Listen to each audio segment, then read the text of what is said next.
ఇతిహాసం అని మాకు ఇంకో ఛానల్ కూడా ఉంది.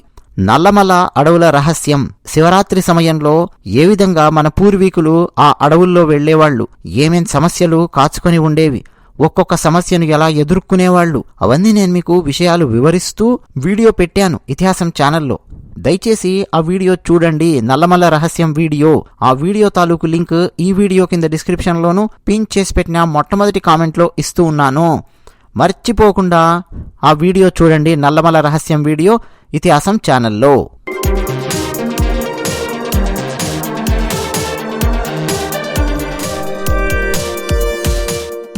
ఒక్క రోజులో మాట మార్చేశాడు ఉక్రెయిన్ అధ్యక్షుడు జెలెన్స్కీ. తాను అమెరికాతో డీల్కు సిద్ధమే అని చెప్పి ప్రకటించాడు. అమెరికాకు, అమెరికన్స్కు కృతజ్ఞతలు చెప్పాడు. లండన్కి వెళ్లి రాగానే జెలెన్స్కీ మాటల్లో మార్పు వచ్చేసింది. అమెరికాతో సత్సంబంధాలను నేను కాపాడుకోవాలి అని చెప్పి అనుకుంటున్నాను.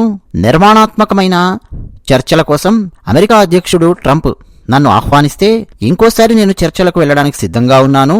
అత్యంత కఠినమైన అసలైన సమస్యలను పరిష్కరించడానికి నేనెప్పుడూ సిద్ధంగానే ఉంటాను. ఉక్రెయిన్ దేశంలోని ఖనిజాల ఒప్పందం మీద అమెరికాకు ఉక్రెయిన్కు మధ్య ఏకాభిప్రాయం గనక కుదిరితే దాని మీద నేను సంతకం చేయడం కోసం సిద్ధంగానే ఉన్నాను అని చెప్పి జెలెన్స్కీ ప్రకటించాడు. నిజానికండి జెలెన్స్కీ లండన్కి వెళ్లి వచ్చిన తర్వాత యూకే ప్రధాని మాట్లాడిన విధానంతో చాలా మార్పులు వచ్చేసాయి. నిజానికి యూకే ప్రధాని ఉక్రెయిన్కు సహాయ సహకారాలు అందించాడు. ఇమీడియట్ గా $2 బిలియన్ రిలీజ్ చేస్తోంది యూకే ప్రభుత్వం. అంటే దాదాపు 5,000 డిఫెన్స్ యుద్ధ విమానాలను కొనుగోలు చేయడం కోసం ఆ డబ్బులు ఉపయోగించుకోవచ్చు అని బ్రిటన్ ప్రధాని ఉక్రెయిన్ అధ్యక్షునితో చెప్పాడు. దాంతోపాటు లోపల చర్చలు కూడా జరిగాయి.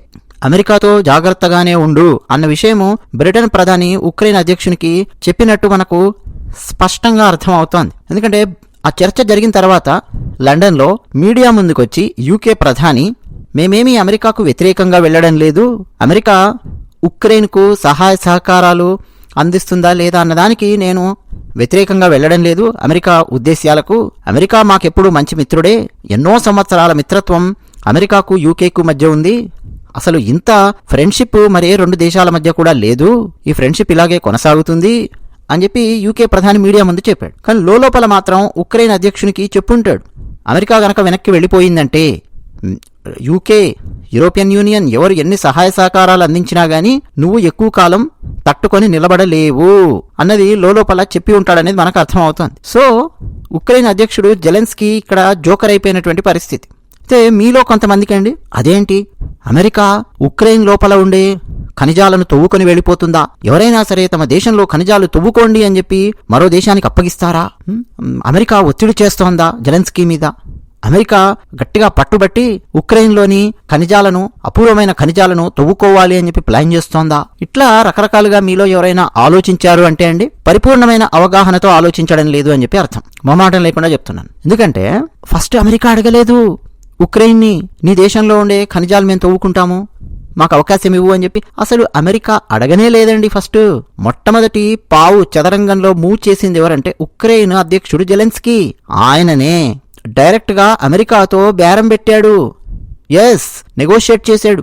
ఏమనో తెలుసా, అమెరికా మా ఉక్రెయిన్ దేశం లోపలికొచ్చి అపూర్వమైన ఖనిజాలను తవ్వుకోవచ్చు, అందుకుగాను అమెరికా దేశము ఉక్రెయిన్ దేశాన్ని అభివృద్ధి చేయాలి, ఉక్రెయిన్ దేశంలో ఇన్ఫ్రాస్ట్రక్చర్ డెవలప్మెంట్ చేయాలి, మౌలిక సదుపాయాలన్నీ కూడా అభివృద్ధి చేయాలి అమెరికా మా దేశంలో.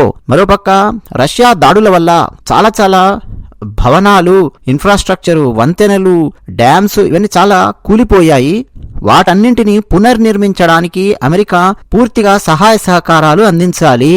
అందుకుగాను మేము మా దేశంలో ఉన్నటువంటి అపూర్వమైన ఖనిజాలను, ఆ గనులను తవ్వుకోండి అని చెప్పి అమెరికాకు మేము ఇస్తాము.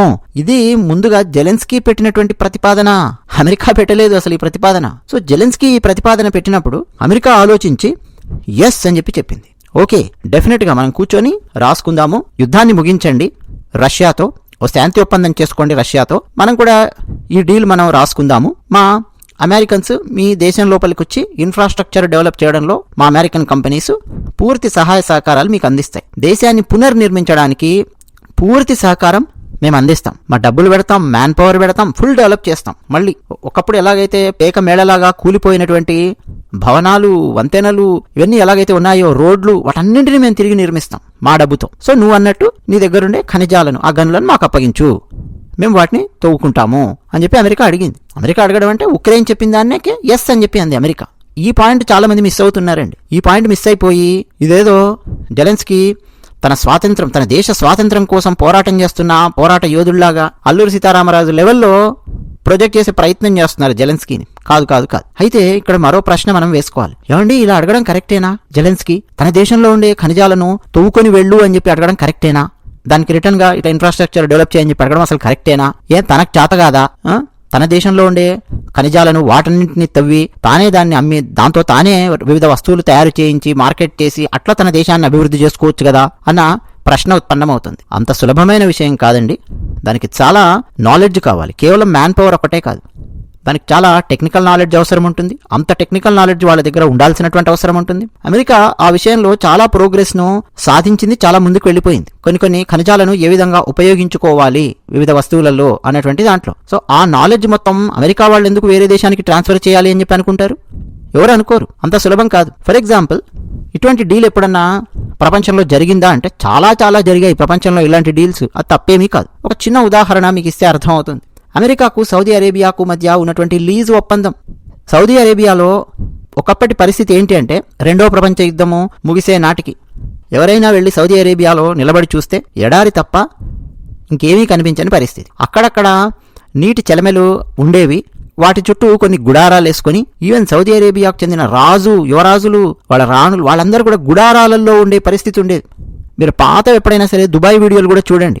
1950s 1960s దుబాయ్ ఎలా ఉండేది అని చెప్పి చూడండి. అలాగే సౌదీ అరేబియా ఎలా ఉండేది అనేది చూడండి. Of course Dubai is part of UAE. చెప్తున్నాను నేను మీకు. దేశాలు ఎలా ఉండేవి అనేది ఒకసారి మీరు చూడండి. ఇప్పుడు ఎలా ఉన్నాయో చూడండి. డిఫరెన్స్ ఏంటనుకుంటున్నారు? సౌదీ ఎగ్జాంపుల్ మనం ఇచ్చుకుంటున్నాం కాబట్టి, సౌదీ అరేబియా అమెరికాతో లీజ్ ఒప్పందాలు చేసుకుంది.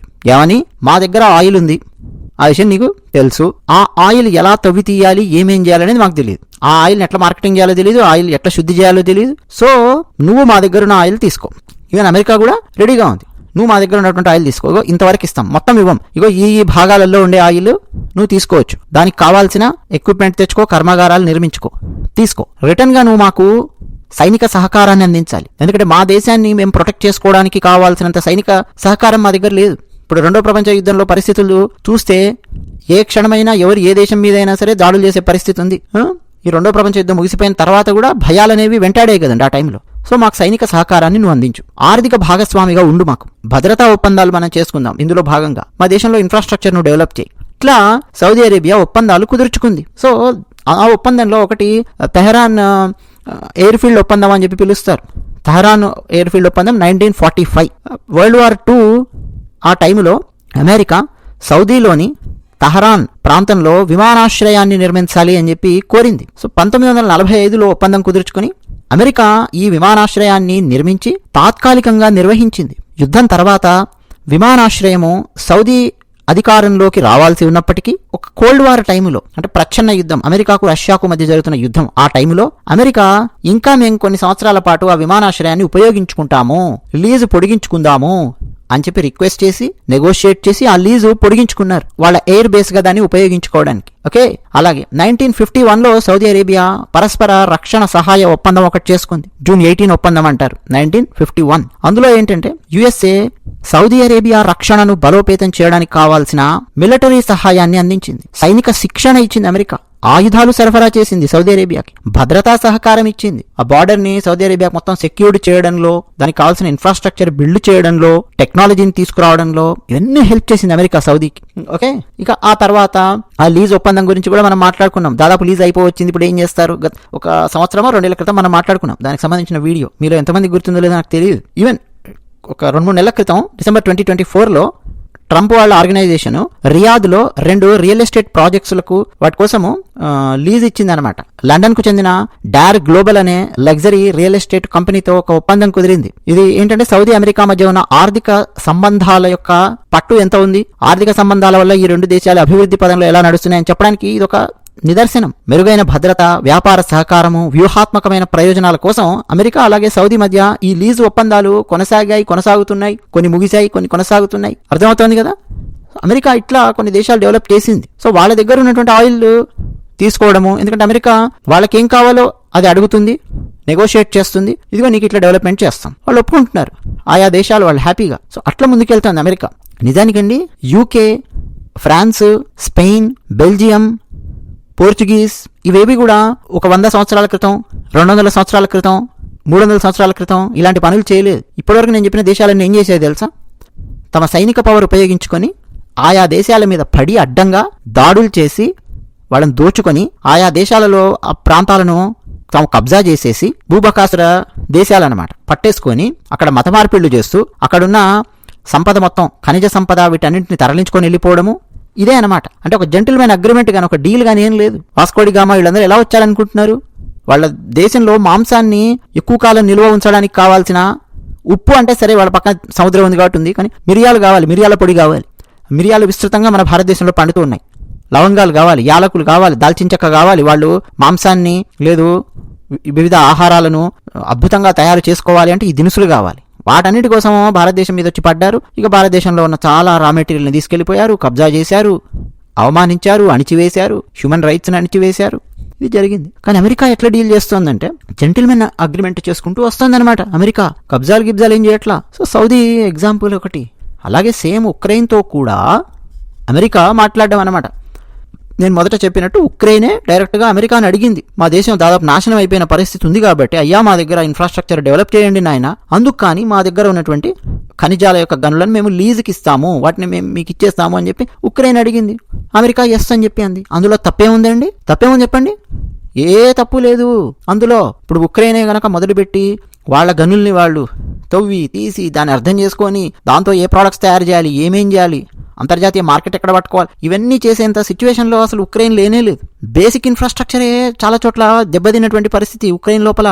బ్రిడ్జులు, డ్యాములు, రోడ్లు, ప్రభుత్వ భవనాలు, సెల్ ఫోన్ టవర్స్, నెట్వర్క్ వ్యవస్థకు సంబంధించినటువంటి ఎన్నో ఎలిమెంట్స్ ఉంటాయి నెట్వర్క్ మేనేజ్మెంట్ సిస్టంలోను, అలాగే ఎలిమెంట్ మేనేజ్మెంట్ సిస్టంలోను ఎన్నో మక్స్పాండర్స్ అని, ట్రాన్స్పాండర్స్ అని రకరకాలుగా ఉపయోగిస్తూ ఉంటారు ఈ ఫోన్ కాల్స్ కోసము, ఇంటర్నెట్ డేటా కోసం. అవన్నీ వ్యవస్థలు చాలా దెబ్బతిన్నాయి. ఘోరంగా ఉందన్నమాట ఆ దేశ పరిస్థితి. అరే అక్కడి నుంచి మేము పైకి తీసుకొస్తాం రా బాబు అని చెప్పి అమెరికా చెప్తోంది. శాంతి ఒప్పందం. అయితే అందులో భాగంగా ట్రంప్ పెద్దన్న పాత్ర పోషించడానికి రెడీగా ఉన్నాడు. జెలెన్స్కీ ఏం చేశాడంటే ముందు ఓకే అని చెప్పి మొన్న మధ్య ఆర్గ్యుమెంట్ అయింది చూసారా, అప్పుడు వైట్ హౌస్కి వెళ్ళి కూర్చొని అసలు ఆయన చెప్పనటువంటి విషయాన్ని అక్కడ రేస్ చేయడం మొదలెట్టాడు జెలెన్స్కీ. అది కూడా ఆర్గ్యుమెంటేటివ్ మెంటాలిటీతో రేస్ చేశాడు. ఏమని? భవిష్యత్తులో రష్యా మా మీద దాడి చేస్తే నువ్వు మాకు సైనిక సహకారాన్ని అందించాలి. సహకారం కాదు, దాడి చేయకుండా నువ్వు చూసుకోవాలి. రష్యా మా మీద దాడి చేయకుండా నువ్వు మాకు సెక్యూరిటీ ఇవ్వాలి అని చెప్పి జెలెన్స్కీ మాట్లాడుతున్నాడు. ఆ పని అమెరికా ఎందుకు చేస్తుందండి? ఆ పని చేయడానికి రెడీగా లేదు అమెరికా. ఆ పని అమెరికా చేయాలంటే ఏం చేయాలో తెలుసా? అమెరికా యుద్ధ విమానాలు, రాడార్ వ్యవస్థ అవన్నీ తీసుకెళ్లి ఉక్రెయిన్లో నిలబెట్టాలి. దానికి రష్యా ఒప్పుకుంటుందా చెప్పండి? ఒప్పుకోదు. అసలు ఈ యుద్ధం గొడవ స్టార్ట్ అయింది అక్కడి నుంచి కదండి. ఉక్రెయిన్ వాడు వెళ్ళి నాటోలో జాయిన్ అవుతాడేమో, జాయిన్ అవడానికి ముందుకు అడుగులు వేస్తూ ఉన్నాడు. వీడు నాటోలో జాయిన్ అయ్యాడంటే అమెరికా యొక్క యుద్ధ విమానాలు అవన్నీ కూడా తీసుకొని వచ్చి రష్యా ఉక్రెయిన్ బార్డర్లో వీళ్ళు నిలబెడతారు. ఎప్పటికైనా రష్యాకు థ్రెట్ ఉంటుంది, దానికి నేను ఎందుకు కూరుకుంటాను అని చెప్పి ఆ కోణంలో కదా రష్యా పుతిన్ దాడికి దిగింది ఉక్రెయిన్ మీద. కారణం అదే కదా అని చెప్పింది. సో మళ్ళీ ఫండమెంటలే ఫెయిల్ అయిపోతుంది కదండి. ఇప్పుడు జెలెన్స్కీ అడిగిన దానికి రష్యా కనుక అమెరికా కనుక ఒప్పుకుంటే ఏది భవిష్యత్తులో రష్యా కనుక మా మీద దాడి చేస్తే నువ్వు మాకు రక్షణ ఇవ్వాలి, అలా సంతకం పెట్టు అని చెప్పి ఫోర్స్ చేసే ప్రయత్నం చేస్తున్నాడు జెలెన్స్కీ. That is meaningless. అది కూడా ఆర్గ్యుమెంటేటివ్ మెంటాలిటీతో ఫోర్స్ చేయడం మొదలెడుతున్నాడు. అమెరికా కొంత సహాయం అందించాలి అని చెప్పి ప్రయత్నం చేస్తుంటే $350 బిలియన్ $350 బిలియన్ ఫుల్గా వాడుకు దొబ్బారు ఉక్రెయిన్లో. అమెరికన్ ట్యాక్స్ పేయర్స్ కట్టినటువంటి డబ్బులు. అమెరికాలో ఒక్కొక్కరు చచ్చి చెడి దూరాలు డ్రైవింగ్లు చేసుకుంటూ వెళ్ళి సంపాదించి ట్యాక్సులు కడితే ఆ డబ్బులో నుంచి వచ్చినటువంటి ఆ ట్యాక్సుల్లోంచి $350 బిలియన్ తీసుకెళ్లి ఉక్రెయిన్ యుద్ధంలో పోసింది అమెరికా. తిరిగి వస్తాయా మళ్ళీ ఆ డబ్బు? తిరిగి రావు. మరి ఏం చేయాలండి? అందుకే ట్రంప్ డెఫినెట్గా డీల్కి ఓకే అన్నాడు అనమాట.